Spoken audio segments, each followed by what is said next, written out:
I don't know where I would be if he didn't die. But the same thing should have been happening with just the thought of Jesus dying. That should have been enough for me. But God had to get my attention another way. Hi, welcome back to my channel. My name is Kimberly Louise and I make faith-based content here on YouTube. Today's video is going to be a little bit different. I am going to be sharing my testimony with you all. So if that's something that you're interested in, then please keep on watching. So, the Lord had been pressing on my heart to share my story and to share my testimony. Before I move forward with any other videos, and I'm gonna be honest, like I felt like my testimony wasn't that exciting, but it did change my life, and I did want to share it with you all. So I'm gonna just jump right in. I am so nervous, but I grew up in a two-parent household. We went to church every Sunday, every Wednesday. We were active at church, Bible study, you know, all the things. And I kind of knew at a young age that I was just interested in learning more about the Bible, and like what it meant for Jesus to like die for me. Like I understood that he died for me. I knew, you know, all of that, but I didn't know how to walk, I would say, in that way, the way that I should walk as a Christian. So I grew up, like I said, pretty normal.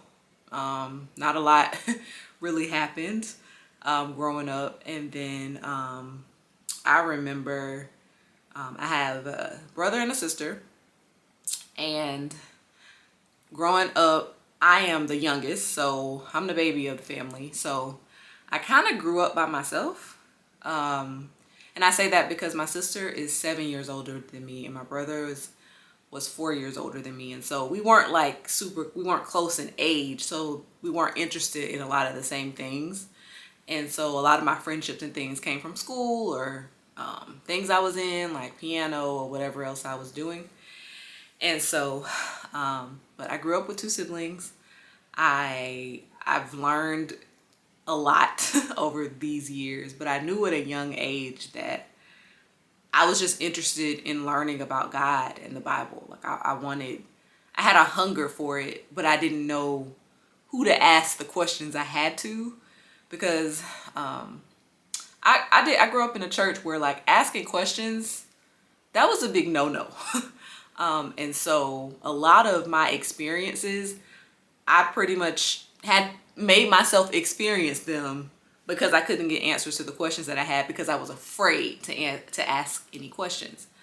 And so I basically, as I got older, of course, became interested in boys, and I was, you know, I wouldn't say I was boy crazy, but everybody had a boyfriend. So I was like, I feel like I need a boyfriend, and I need a boyfriend. And it's like, I had boyfriends, I guess you could say.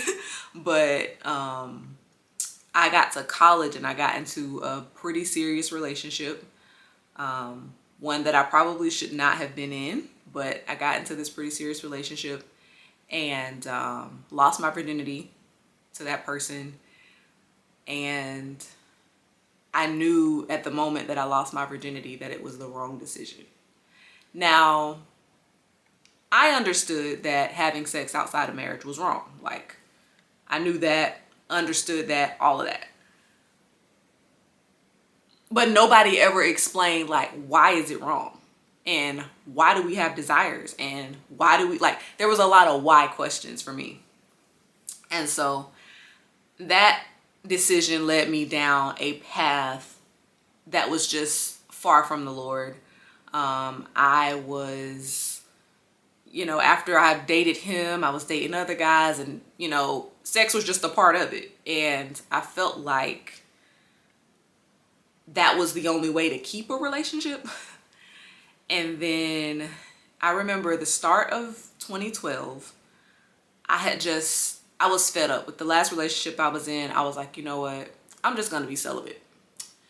It had nothing to do with the Lord. It had nothing to do with honoring the Lord. I was just like, I'm going to be celibate, and that's going to be that. If you going to date me, just know I'm gonna be celibate. And so I remember I was just like, okay, I'm not gonna date, I'm not gonna do any of that. But I was still like going out and drinking and things like that. And I just felt off every time I would go out and do these sorts of things. And so I remember I had went out. This was the last time I actually went out somewhere. I went out with my best friend. She was having a birthday get together at a club. And the day before, she had like a daytime party, like a barbecue. And so I remember my brother had called me and I was like, hey, I can't talk right now. Like, I'm at this party with my best friend. Can I call you back? And he was like, sure.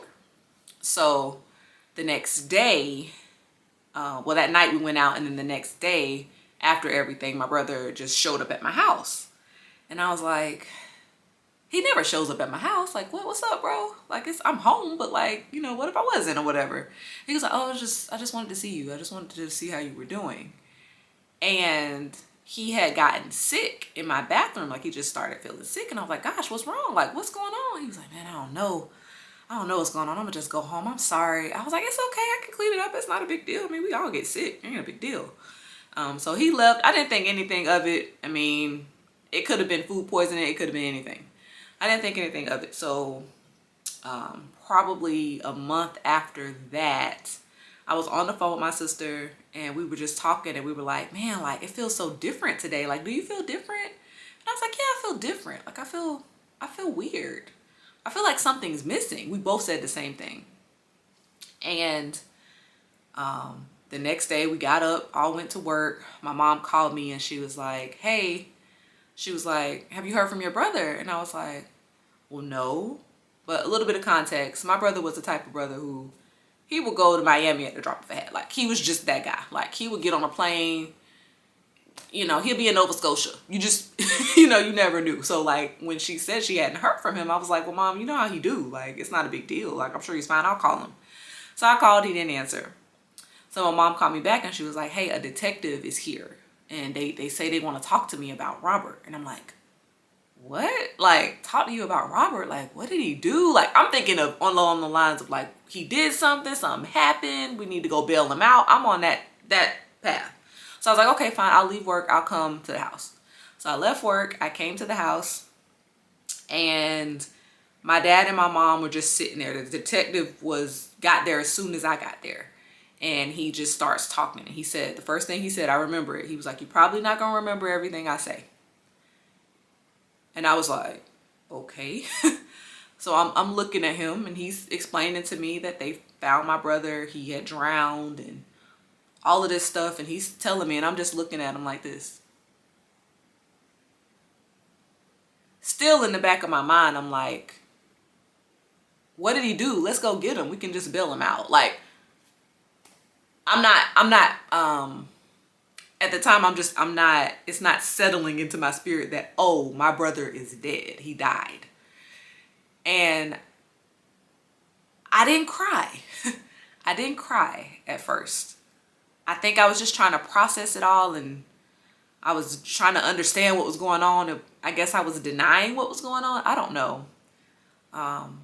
But he died, and then, you know, what happens at, you know, funerals and getting ready for the funeral. People are always at the house and all of this stuff. So I remember we went to the funeral, and of course the family walks in, and my mom, of course, had my dad walk in with her. My sister had her boys, and I was by myself.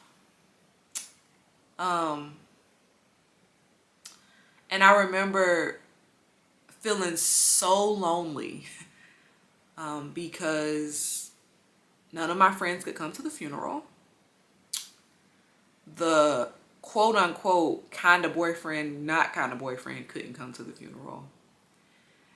And I felt so alone. And I remember just thinking, I gotta change something about my life. I want to live a different life. And so after that, I'd stayed at my parents' house. And I stayed at my parents' house because I didn't want to go home. I lived by myself.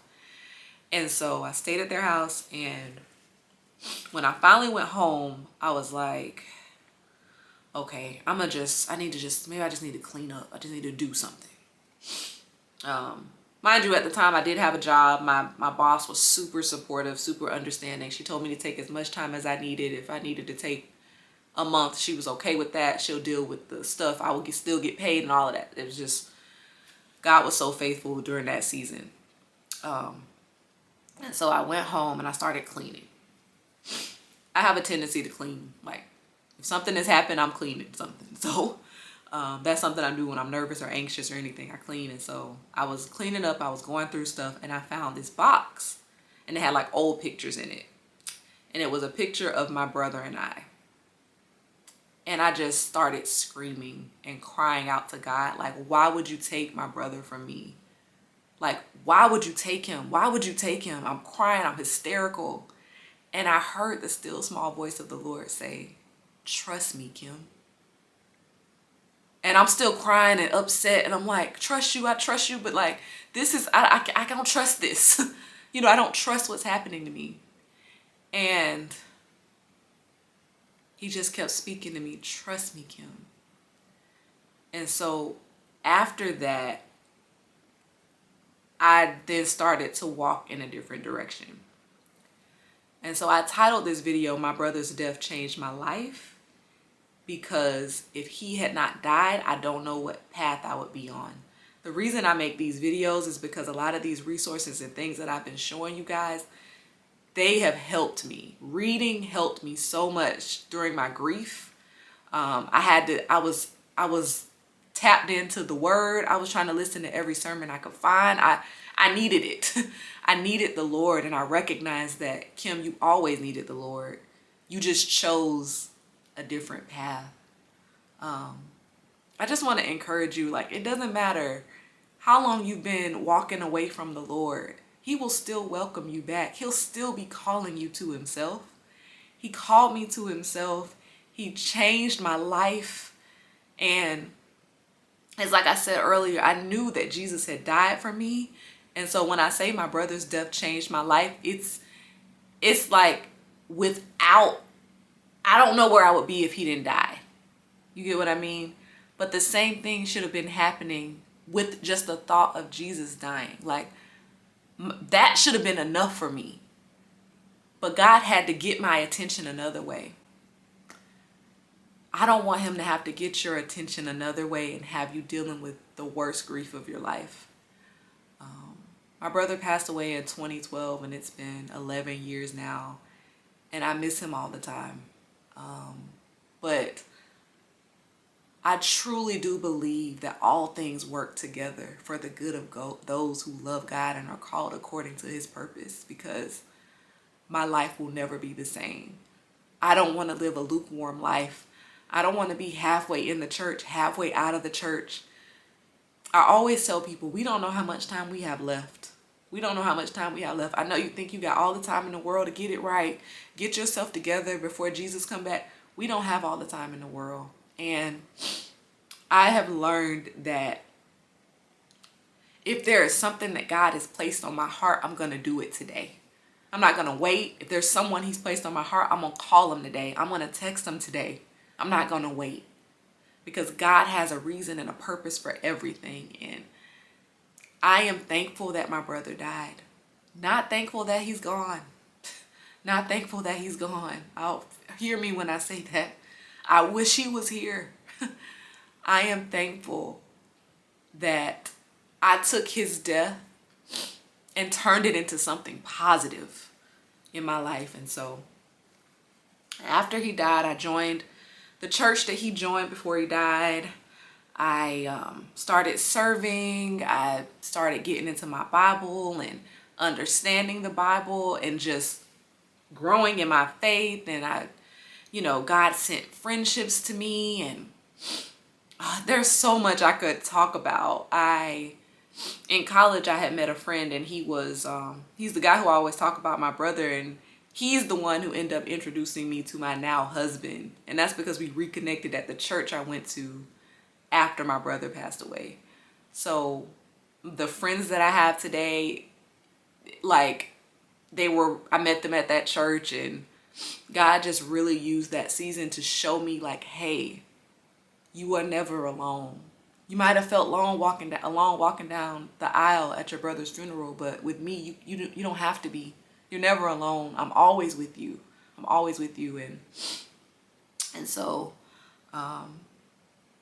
that's basically how I ended up here. I feel like this, I hope it will help you. If I keep saying this, if you're thinking about following Jesus wholeheartedly, please don't waste another moment.